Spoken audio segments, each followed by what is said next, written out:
All right, let's talk about Band of Brothers. This was by everyone's regards one of the greatest things ever put together.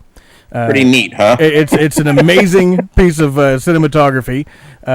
We've talked to 6 of your other bandmates. All of them, by the way, say that you're a barbecue genius.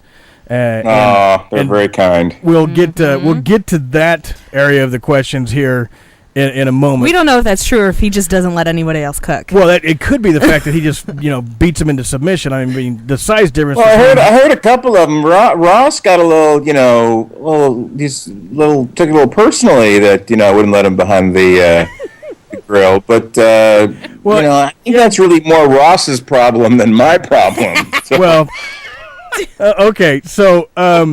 What did you think about when you first heard about the project? Did they pick you because of you? Did you audition? How did you get the role? And did you audition for somebody else? But then they said, "Hey, we need you for Bull Randleman." No, everybody auditioned. I think when they were first starting to do the project, they weren't sure really what direction they were going to go. Were they going to go with a lot of names, or they were going to go with no names? Because at one point, I remember being in there and seeing Rick Schroeder, who I believe was auditioning for Winters. And there's a lot of really recognizable people that we saw in the lobby at one point that, were really recognizable and really good actors.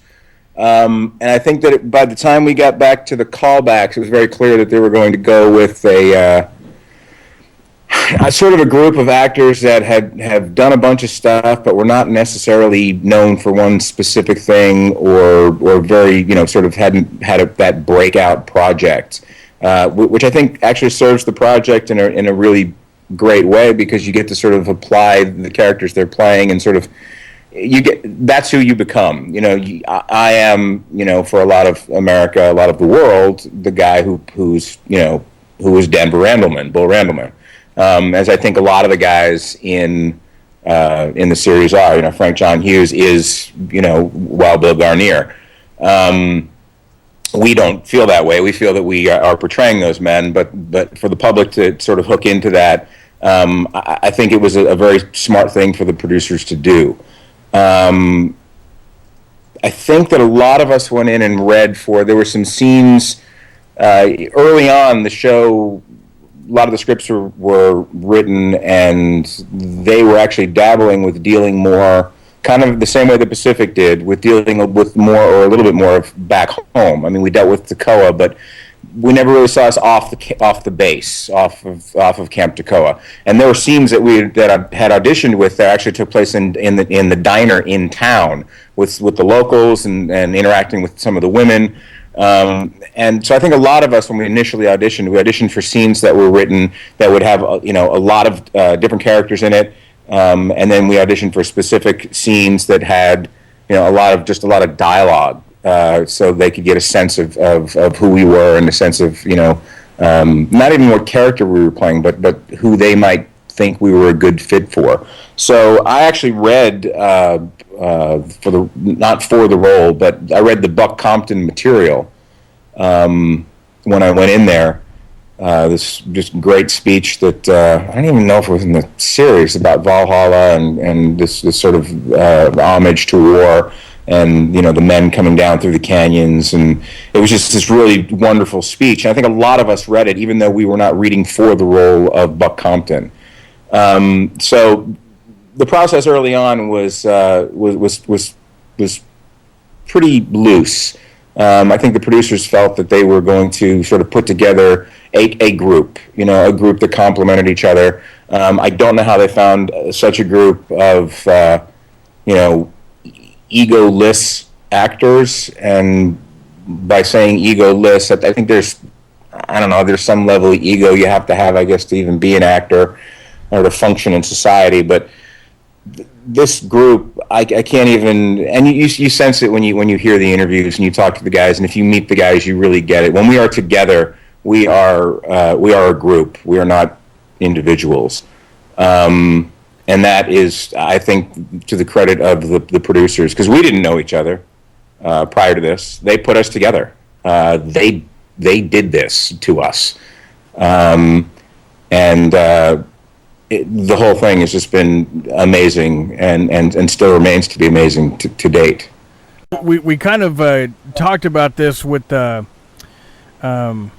lot of the other guys about how the inner core group was created, and especially when it came down to Schwimmer's character, and how even with the actors, he was given certain rights and privileges that you set him apart from the core group, unbeknownst to everybody else. It's like, okay, yeah, he's being a prima donna, he's doing this, he's getting that, and then when you get to the script and you see, you get to shooting it, and it's like, oh my God, that's really his character. It really did solidify the entire story.